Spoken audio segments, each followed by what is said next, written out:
Live from Beit Shemesh and broadcasted around the world, you are listening to the From Entrepreneur Podcast with your host, Nahum Kligman. Interviews and advice from Jewish entrepreneurs from around the world. Listen, learn, be Matzliach. Welcome to episode 22 of the From Entrepreneur. And today I have an exciting entrepreneur, Mendel Segal, who has, it is funny, when I tried to originally get him on the show, and I thought maybe he wouldn't be that interesting to our listeners because, he's just getting started. I said, no, you're exactly the type of guy.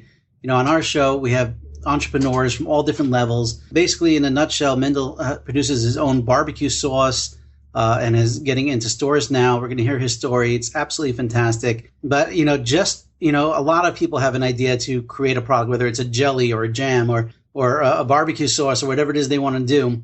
But to actually go through the process and to get it done and to manufacture and to label and everything that goes into it to get into store shelves, that's an entrepreneur following after his dream. So, Mendel, welcome to the show. Thank you. It's a pleasure to be here. It's funny. Again, you talk about people that have ideas and stuff and, not being able to or nervous to follow through. Will people like it?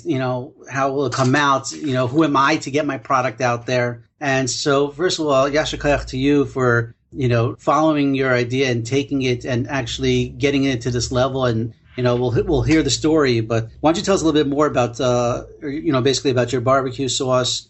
What's its name, and then we'll go a little bit back into about you yourself, and then we'll go a little bit more deeper into the product itself.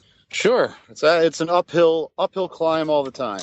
My barbecue sauce, right now. I currently have a barbecue sauce and seasoning, which in Kansas City and most places we call a rub. My brand is called Mendel's Kansas City, and I use the name Rabbi Q, which has got the BB and the Q in different colors. So it's got it's kind of just came to me. It looks neat. It's a lot of fun. That's also my team name when I compete in barbecue competitions. So it's a Kansas City style sauce, so tomato based and sweet, with a little bit of heat at the end. And it's very mild in the sense that it doesn't have any overwhelming smoke flavors on its own. So it's able to be used in all different types of forms, and the feedback I'm getting from it is quite inspiring. That's awesome. So first of all, you're in Kansas City now? Yeah, I live in Overland Park, Kansas.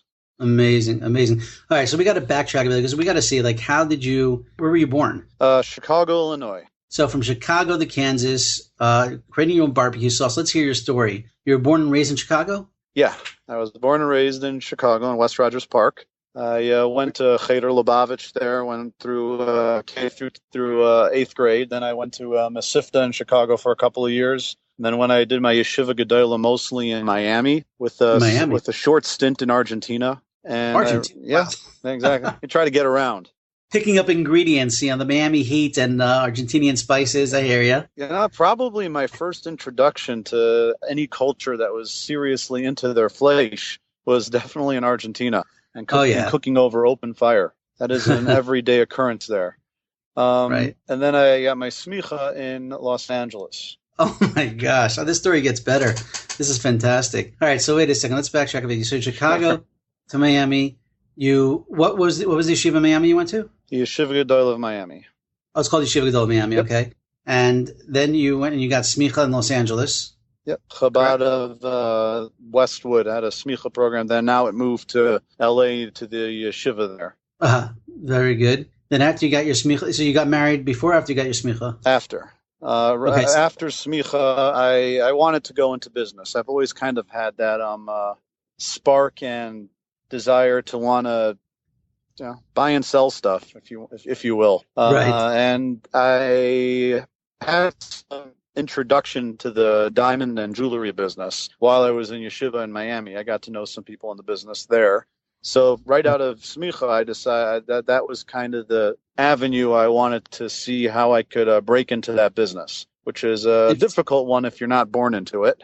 Right. So that was the first thing I started after smicha. I started working for a jewelry store in Chicago, one of the suburbs, Northbrook. Mm-hmm. Did that for a little while. Then I was hired by a diamond wholesale company out of Israel. I worked for them as a rep for a while, and I was a traveling sales rep, more or less on the road 5 days a week, or locally bouncing around every day. And that was great. I did that for a little while until I got married. And shortly after I got married, I kind of wanted a little bit of a change. Right. So wait, before you got smicha, were you ever in business before, or like as you said, coming out of your smicha program and getting into the jewelry business, that was your first, taste of business, I should say? So I was always doing something. I mean, like a lot of people I know and their kids, you're always buying and selling stuff in school. My last year in Beis Medrash, I started a coffee business out of my dorm room. And every morning I do different types of, kind of modeled after a mini Starbucks. I do lattes and smoothies and all different types of drinks. And I got to the point where I couldn't keep up. It was absolutely out of control, and I didn't have a lot of equipment or anything. But I did that for a good portion of the year, and it was great because it put spending money in my pocket. But it also gave me some valuable lessons of, the key is just sourcing everything at the right price and being able to tag on a margin and keep everybody caffeinated. Especially in yeshiva, I guess it's much better than the watered down stuff that you get. Right. I mean, my competition was free coffee, so that's kind of difficult. But at the same time, quality was vastly better than what was available to the masses. Did you have Rabbi buying from you? I did. I had one. I think I kind of, it seemed like I kind of bribed him to have a chavrusa with me because I'd supply the coffee in the morning. That's great. Okay, so you're selling diamonds, you're selling jewelry. And then all of a sudden, and where were you based out of at this time? Which was in Chicago. I was working in Chicago at the time. So you went back to Chicago. Right. And got married. My wife is from Kansas, which I guess we'll get to that part in a second. We met through a shadchan, basically. And it's funny, I only met one person from Kansas. I forgot her name, but she came to us a few times for Shabbos when she was here in Israel for the year. Was your wife in Israel for the year? She did go to seminary in Israel for a year. Yeah. Oh, what's her name? Dasi Bergman. I know a Donald Bergman, but that's another story. Dasi Bergman. No, I don't think it's Dasi. I remember the name. We had a girl from me. Okay, anyway. So you met her in Chicago.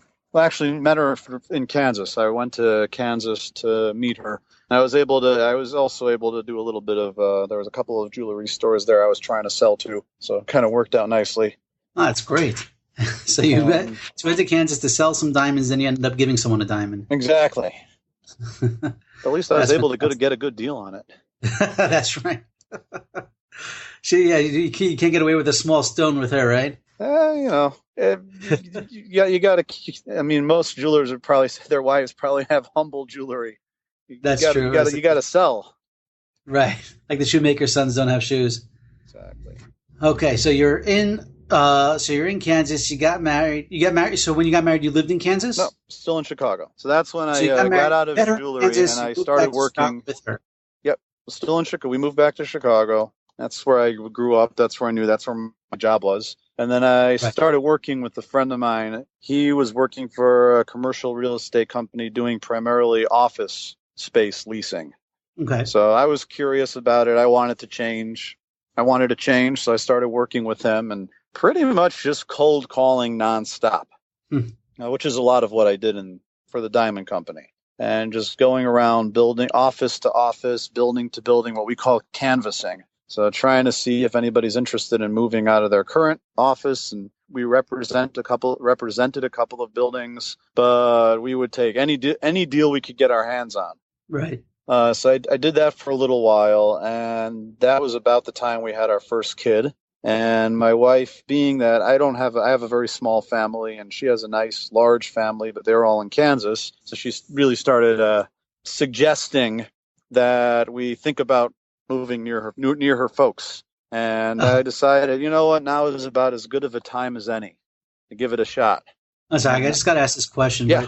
Is Dasi's English name Dorothy? No, but people say that all the time. I get confused. They're Darcy. Oh, you have heard that before? Yeah, we never get any Wizard of Oz references. Never, right? Okay, so Dasi has a lot of family in Kansas. You thought about moving there, so you moved over there. Yep, and I was going to reinvent myself a little bit and see what business. I'm trying to figure out what I wanted to do when I grow up. What year was this around? 2006, roughly. Oh, it was a while ago. Yeah. Wow. Okay. So 2006, you moved to Kansas, and you're looking what to do. So what'd you come up with? So I had this idea that I wanted to get into banking, personal banking, and possible investment banking, and Okay. thinking about getting an MBA, and started interviewing around different banks. And this was right about going into 2007, so we all remember what that was like. Mm-hmm. And it just didn't pan out. I had a lot of people say that around here, actually, two interviewers specifically said, around here, nobody's going to hire a guy that looks like you, meaning yarmulke, beard, and so that was pretty, kind of caught me a little bit there. But anyway, that's what they were saying. And it was pretty true. I had one company offer me a teller position, but they said I have to work on Saturday because that's when they need this specific position is mandatory Saturday. Oh, my God. Thanks. Oh, man. Thanks, guys. But either way, it's all, all happens. It's all Hashem. Exactly. So it came up that there's a supermarket that has a kosher department that was expanding, and they were looking for a mashgiach/manager. Okay.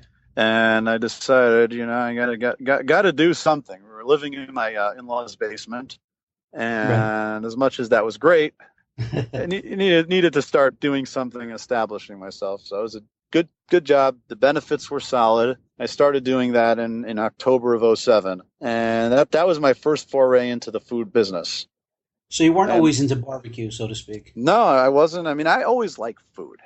Always a food guy. Like any other good Jew. And cook a little here, cook a little there. But that was my first getting into anything more than just some home cooking. I had to run a kitchen. So you had a kitchen, and I started realizing that I enjoyed food. I enjoyed serving people food, and I had a little bit of a knack for it. And slowly but surely, we kind of built it up a little, added things to the menu. And that's where I discovered the concept of barbecue. When I say barbecue, back in Chicago and even most people from New York, you say barbecue, you think hot dogs and hamburgers, stick them on the grill. Right. But around here, when you talk about barbecue, the term barbecue means slow cooked meat over low heat with smoke flavor, or using real wood to give it a good smoke. And it's a passion of time. It takes time. Nothing's fast. and it's an art form. There's so many variables that go into it.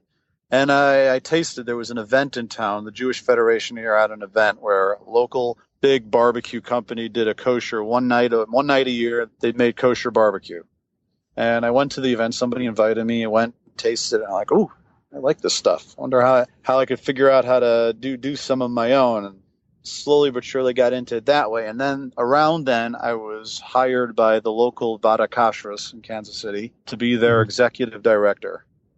Oh, nice. So I switched into that and then kind of jumped head over heels into the kashrus industry, learned a lot about, still learning a lot about commercial kashrus. What year is this? This is 2000. This was probably 13 about. Okay. And when started settling in a little bit, I was talking to our Rav Machshir, who's the rabbi of the Orthodox shul in town, BIAV, Rabbi Rockoff, Daniel Rockoff. Okay. And we were talking about an event, some type of kosher event we could do, possibly a fundraiser. And he heard about that in Memphis, they do a kosher barbecue competition. So if they do it in Memphis, it's also a big barbecue town. We got to do it in Kansas City. Exactly. So I started looking into it, and that's really kind of when it all took off. My passion for barbecue was lit, pun intended. That realized that really enjoyed it, and enjoyed the process of coming up with recipes and making it. So we had our first event in 2012. Actually, we had our first Kansas City kosher barbecue competition. Great event. People came from all over. It was an incredible event, and we just had our fourth annual. Orthodox community, or did Jews all over? Jews came all over the spectrum, and a couple from out of town too. And we just had our fourth a couple weeks ago, and it was also thousands of people. People even flew in from all over the country to visit, and it's really become an incredible event. But that's what really launched me. What's this event called? Into the barbecue. This is not the event you were just at in southern New England. No, that was another different kosher barbecue competition. Okay, so this is a competition. It's a once-a-year competition, and so who actually does the barbecuing? So we have two different elements. We have the teams. Teams come and barbecue, and they serve to judges. They'll also give out some samples to people walking around. But their main purpose is. I'd like to be a judge at the next event. Yeah, exactly. That's the best job. And we screen our judges. You know, we want to make sure they understand and know what they're looking for and understand the quality. Hey, I don't doubt it. No, podcasters make great judges for barbecues. I'm just telling you now. Exactly. And you get the added PR too. It's great. Exactly. So the other aspect of it is we sell to the masses barbecue, and I got about 3 years ago. I prepare all the food to sell to the masses at the concession stands at the event, which is a pretty crazy undertaking. I mean, we're serving well over 1,000 people. Like steaks and ribs, and what are you selling? We're doing most steaks. We're doing ribs. A lot of barbecue brisket, smoked brisket, either in sliced form, chopped form. And in Kansas City, we have what's called burnt ends, which is the fatty part of the brisket. After it's smoked, I cube it up, pour some sauce over it, and stick it back in the smoker a little till it gets a little more done. And those are delicious. It's like meat candy. Oh, and that's a signature item that I'm known for and that the city is known for. And then chicken, and you got to have hot dogs for the kids. But sure. So that's when and so you get a few thousand people coming? Yes. That's amazing. So and then judges, who won? How many different people entered the contest? And like, what type of contest did you have? Like the best ribs or the best chicken wings? Like what type of stuff? We have 4 categories. We have chicken, ribs, turkey, and brisket. Okay. So and how many people? They've got to compete in all 4 categories, and we had 23 teams compete this year. Wow. And all from across the board, some Jewish, not Jewish, professional, amateur. One of the teams that happened to work out, the Hanoch Teller was in town for it, and he was part of one of the teams, which was pretty entertaining. That's funny. And I was joking around. Yeah, we had a guy named Simon Majumdar. He's a judge on the Food Network. He came and kind of was MC of the event, and we connected with him as a whole interesting story. And it kind of actually gets into how I started my business. But we connected through him. He was writing a book about his experiences in different food things in the United States, and he heard about our event. He's like, that would be great. I could get Jewish and I could get barbecue at the same time. So he came. So I was kidding around. You know, we had what would a Food Network guy and Hanoch Teller be doing at the same time, same event? So it was fun. It was a great event. That's great. Who won the award? A barbecue team from Liberty, Missouri. They call themselves the McGuire University Culinary Institute, which is a fictional university out of Chicago, which is a whole other comedic concept. Wait. Is it? They're from Missouri, but your fake university is from Chicago. Exactly. That makes sense. Yeah, totally. Why not? Right.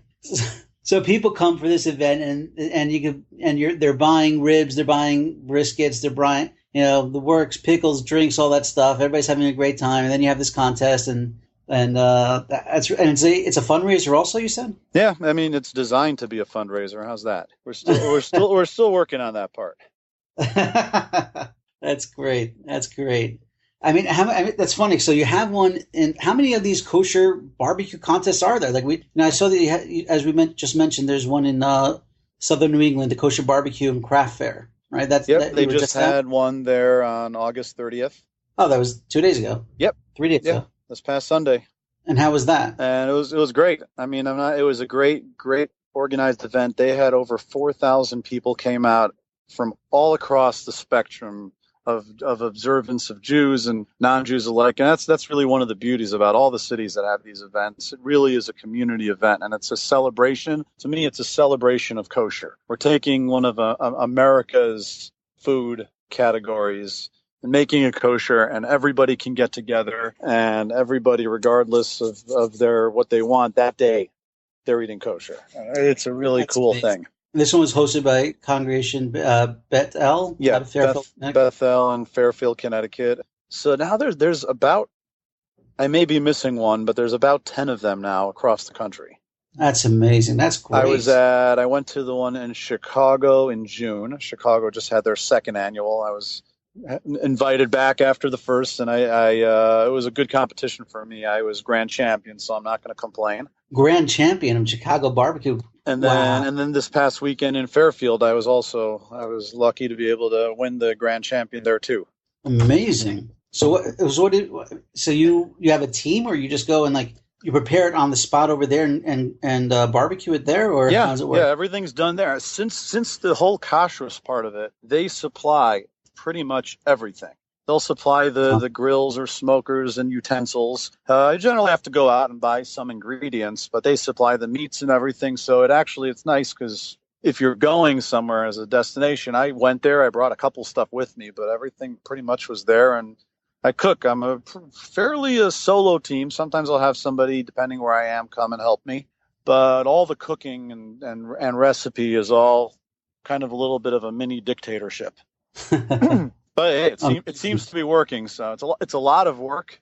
It's not easy, but I enjoy it and it's fun, and yeah, we're doing well. I'm competing in Dallas, Bezras Hashem. They're having their first kosher barbecue, the Dallas Kosher Barbecue Championship in October.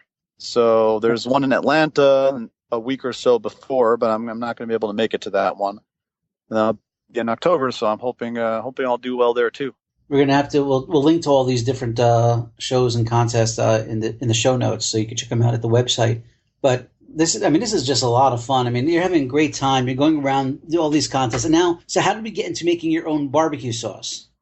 So, I think after my first contest that I actually competed in, the one that we do here in Kansas City, I don't compete in because I run it and it's just way too complicated to be able to do that. I went to Long Island they were doing kosher barbecue contest then, and I was messing around with a couple of sauce ideas, and when I got back a week or so later, a bunch of my wife's extended family decided we're going to have a barbecue, and I did well there, won a couple trophies, and I have to make everything I made in Long Island, I have to make for the barbecue at our house. Well, of course. I mean, that makes sense. Exactly. Everybody, they were all jealous. They were all upset that they didn't get to go and they didn't get to taste anything. So I made a bunch of the different meats, the brisket, the chicken, ribs, and I was fooling around with a sauce of my own. Usually, until then, I was basically just mixing different sauces together or doctoring up a store-bought sauce. But I was playing around with a recipe for our own, and I made it and got rave reviews from the family. And then already... This is where it goes back a little. Even when I worked at the kosher deli department, right? That people somehow gravitated towards me there, and I would have people go, "Mendel, you need to have your own food brand, your own item. You need to have a Mendel something." And what do I know? I'm just a guy I never went to culinary because I don't have a restaurant. We make, rotisserie chicken and fried chicken. No major culinary discoveries are going on in our deli here. But it was nagging me. And, if enough people tell you something, you realize, hey, if they're thinking about it, maybe I'm missing the boat on something. So I was this was before the whole barbecue sauce thing or barbecue thing. I was talking to the owner of the company I worked for.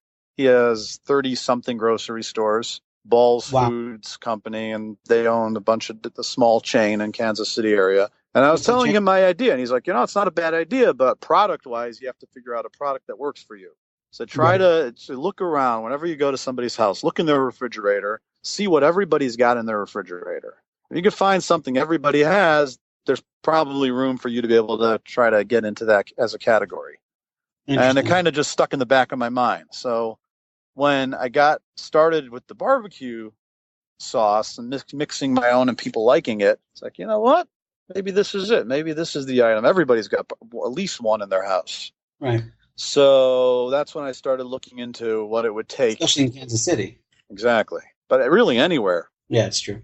So I started looking into what it would take to make it, to manufacture it more than just bottles at a time. And that was right about before one of our kosher barbecue competitions. And that was the first one that Simon came in for. And I decided to make a big batch of the Simon Majumdar. He's a judge on a bunch of shows on the Food Network, Cutthroat Kitchen, Iron Chef, a bunch of that stuff. Wow. He knows his food.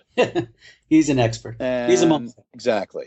So I decided to make a bunch of bottles and sell them at our event and kind of get some feedback, and also put one bottle in each one of the judges' good. They get a little bit of a thank you bag, a gift bag. Interesting. And that's what I did. I figured I'd get some good feedback from it, and I did. I got a lot of feedback, and I think the turning point was when he said he wrote me a little letter the next day saying he was on his way back to the airport. He opened up the bottle of sauce, took a lick, and he was like, "Wow, this guy's onto something. It's delicious. It's tasty. It's not just a good kosher sauce. It's a good barbecue sauce, period." Amazing. So that was kind of my moment where I'm like, all right, I'm gonna stick my neck out and see if I can run with this. That's fantastic. I love that story. That's just fantastic. Because that's your tip. That's like what an entrepreneur goes out. He takes a risk. He makes something, gets into the judge's hands at a barbecue. It's just you're using your thinking. You're using your head to come up. How can I get people to respond? How do I really know if it's good? And you get one of the top chefs, or in America, and you get into his hands, and then he likes it so much that he sends you a note about it. That's just brilliant. And now that it was tested, now you got the feedback. Now you know what? I'm going to take the plunge. I'm going to go out. I'm going to do this. So just before we jump to that, what you prepared the first batch in your kitchen for this barbecue contest? How'd you bottle it? Did you have labels?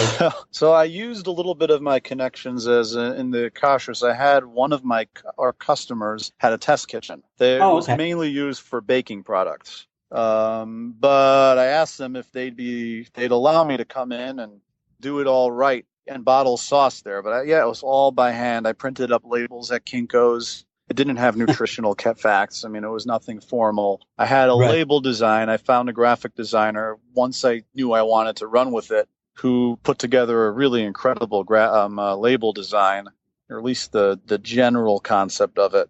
Do you still have it? And I've had a few ideas of stuff over the years, and I've used him for a few things. So I knew he does a great job. His name is Yossi Belkin. Yossi Graphic Design. Cool. He's out of Florida. He's really, really gifted. So it looked good. We printed out labels at Kinko's. I bottled them by hand at this person with a little help from her and some of her workers. And that was the first run. That's amazing. That's great. And then the feedback was phenomenal. So, okay, so now how do you take it to the next level? People like it, got the recipe down. So that's where it got a little more complicated. And like I said, it's still an uphill battle. So I started asking around some people I know who had barbecue sauce manufactured, where I could find a company that makes, that's called a co-packer. In general, unless companies are really, really huge, very few make their own food products. Right. Unless they're either really small and niche or they're really large. Everybody in the middle, they have a formula, and then they find someone who can manufacture it for them. Right. So I found in Kansas City, we have a whole bunch of them that make barbecue sauces, but none of them were kosher, and none of them at the time had the capacity to do kosher. Okay. So finding one that would also do kosher, I was able to find one out of state and started talking to them, find out what their minimum is, how much it would cost.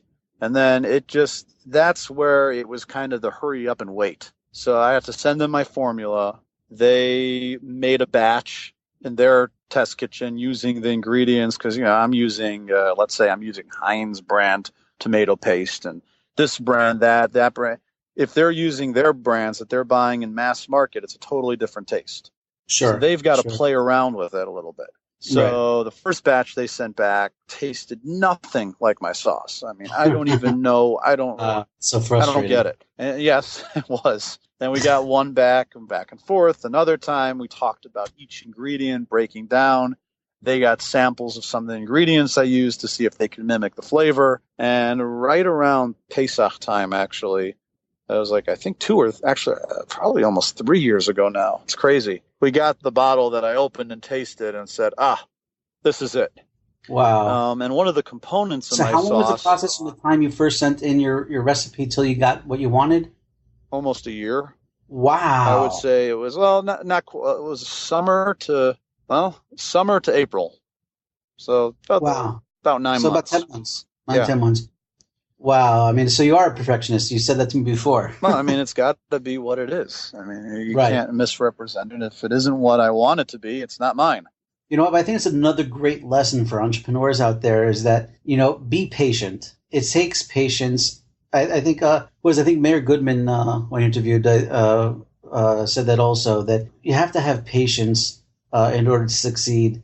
And, you may want to get your product out, but make sure it is exactly what you want it to be. And, kol kavod for waiting and insisting that you got exactly what you wanted. Right. I mean, you only get one first impression, so you want it to be That's your best. True. So one of the components in my sauce is my seasoning mix, my rub.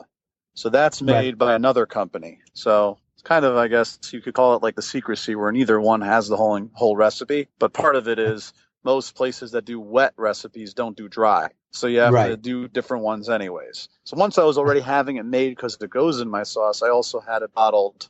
I had labels made and I had it bottled. And that went a little quicker, but it took a couple revisions. And finally, the first one they sent me was so spicy, it was out of control, which I loved, but I knew it wouldn't go over well. Market. But yeah, so once we figured out the right formula, at that point we needed to get the nutritional facts, and they have a program, and they're able to, the co-packer gets that done and get that to the graphic designer, get the final draft on the label, figure out where to get the labels from, get them ordered, get them to the manufacturer. So then I had to get my rub made first, because I had to have that sent to the sauce manufacturer. And so I finally got my first bottles of rub probably in about March of this past March. Okay. And then I got my first, after getting that with the labels to the sauce company, I finally got my first shipment of sauce in May.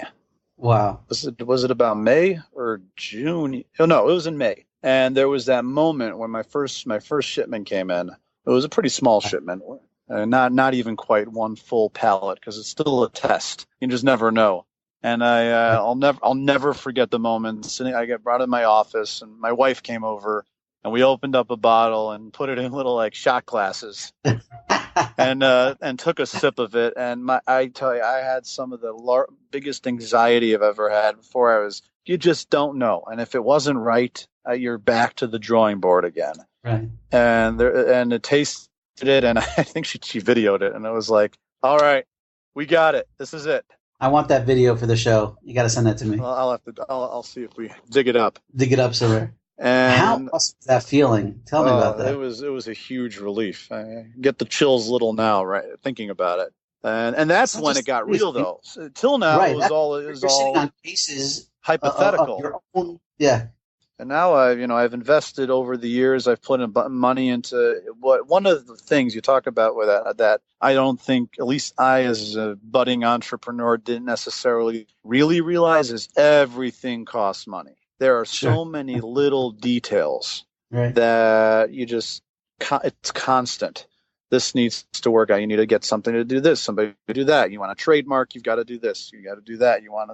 Just nonstop. So at this point, I'm already, so to say, I've got a lot in on the deal. And then, so that's when it got real. And that's when I was able to start trying to push it and find stores to take it and distributors. So how'd you get that first store signed up? Well, the first one was the easiest, because it was a local barbecue store that I've always buying things from, and brought a couple samples over. Then they taste, they're like, all right, this is great. We'll carry it. No problem. Awesome. And then the store I used to work for, the Kosher Deli, they were on board right away theoretically, but since they're a semi-large company, there was a lot of paperwork I had to get through to get on their shelves. But now I'm in a couple of their stores. Wow. How great is it to walk into a store and see your product on the shelves? It's definitely one of the neatest feelings. I try not to forget that, because you start taking things for granted and you become a little calloused. But there still is that moment where you walk into the store and you see your name on a product on the shelf, and I have a caricature of my face on the bottle, and it's just neat. It's a very neat feeling. I guess, but it's funny because people think that, okay, you put up some barbecue sauce. This is more than a year in the making. Maybe the actual production, getting the taste done, but this is all from your experience and everything that you did until that point. Everything you did, even in real estate and in selling jewelry and dimes, has all led to the knowledge that you gather to be able to do and produce your own products now. Yeah, definitely. And the hashgacha pratis involved with it, and the different connections that I've made over the years, and in different areas that I've worked in, or people that I've gotten to know. It's amazing which ones all of a sudden that's the one that comes in and somebody recognizes you, who knows you from somewhere, and the people I've gotten to know through competing in different barbecue contests, and then that helps so much, I hugely. love it. Just this week, actually, my first large shipment just went out to a distributor in New York. So, B'ezras Hashem, I'll be hitting shelves all over the East Coast really soon. I think they're going to be pushing it pretty hard. So, I know I will. Well, let us know. We'll definitely push it out to our audience, and we'll link to it and stuff. Let us know what stores they're at. But that's fantastic. So New York distributor picked it up, and it's going to go all over the East Coast. I guess New York, New Jersey area. Yep. Hopefully beyond that. Mostly kosher stores, and hopefully Beautiful. Beyond that. That's the area I'm focusing on right now. I hope in the future to be able to get into some of the more larger markets and mainstream. But it's very crowded. There's a lot crowded category. There's a lot of barbecue sauces out there. Sure. Mine is definitely a competitor. It's quality, but I only have 2 products. Right. Big stores are hesitant to take on a brand that has 2 products. So, B'ezras Hashem, so what's going to be? Trying to get some more, trying to work on more ideas, more products. Before my first bottle even went on the shelf, I was already am working on figuring out the next products, the next part of the line, but just takes a little bit of time. Sure. Well, I mean, this is a great story. I absolutely love it. I love, from the idea and following it, and from going to getting it done, and now to get it into store shelves. It's absolutely fantastic. Building your brand, really, and now, B'ezras Hashem, you'll come up with more products, and you'll be matzliach with it. Let me just ask you a couple more questions, and we're going to close this episode off. But so what was do you have any really great advice that someone gave you? Yeah, I've gotten a lot of good advice, and probably not listened to too much good advice. Mm-hmm. But I think the best advice that I was given is to really try to write down your vision. If you have an idea of something, write it down. Write down where you want to be, not just now, but where you want to be later, because that at least helps you. It helps you keep focused and your eye on the prize. And when something does come up where there's an opportunity to expand, you're already there. You already thought it out, and you can jump on the opportunity. I'm still working on it, so I can't really talk about the details, but I had an idea last summer that was part of this. It was part of another expansion of my line, and the idea hit me. I wrote it down right away and started mapping out kind of what I wanted to do. And then I think a week later, somebody was talking about a company that possibly I could partner with on it. That just like that, I told them I want to talk to them. I had a meeting a few months later, and we're still in talks. Of course, these things take forever, it seems like, but we're getting much closer. So mapping your vision so you know at least what you want to do, whether or not you're going to get there or not. That's probably some of the best advice I've gotten. And I'm always looking for other advice because I'm still trying to figure it out. Excellent. But you know what? You're figuring out by doing, which is something, I talk a lot about on this podcast, is that, instead of spending years just trying to figure out or to learn, you're learning on the road. You're learning by actually doing it. So kol hakavod to you. This has been a very exciting podcast episode. I really loved your story. I can't wait to continue to hear some great things. I think we're going to do a contest. I got to figure out how to do it, but we're going to give away some of your awesome sauce and rubs to a lucky winner. Got to figure out how to do that. But yeah, that would be great. Yeah, I definitely want to get some of get some of your. I want to taste it myself. I guess I have to wait till it gets to Israel. But yeah, well, I just sent some samples with somebody to talk to an importer, because one thing I did notice when I visited Israel, there's not a lot of any American barbecue sauces there. I don't know if Israelis would be into it, but there's a lot of Americans, and slowly but surely, you never know. Barbecue is starting to catch on all over the world. A friend of mine in Israel just told me he went to a barbecue class at a Weber dealership in Israel where they were smoking meats and stuff. Yep. I mean, awesome. Had no idea. So, neither did I, and I live here. And that's definitely on my agenda too. I'd like to do some traveling, do some classes. People contact me all the time with questions, and I've coached many people through some cooks in their backyards. So, and that's fun for me. I really love that component of it. Beautiful, beautiful. And yeah, I mean, my sauce and rub are available in a couple stores already on the East Coast. They're available in a couple kosher stores in the LA market. Excellent. In Miami, Chicago, and Jewel. So, and you said they're on Amazon, or they're going to be on Amazon?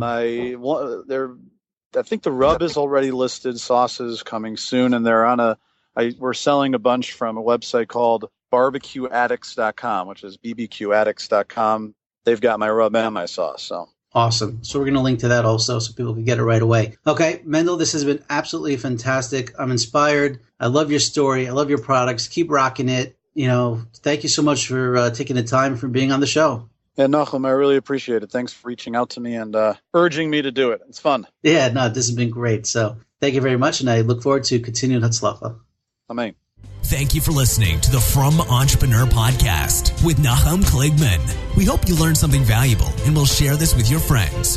For show notes, archives of previous episodes, and more information to help you start and grow your business, please visit our website, www.FromEntrepreneur.com. Listen, learn, be Matzliach.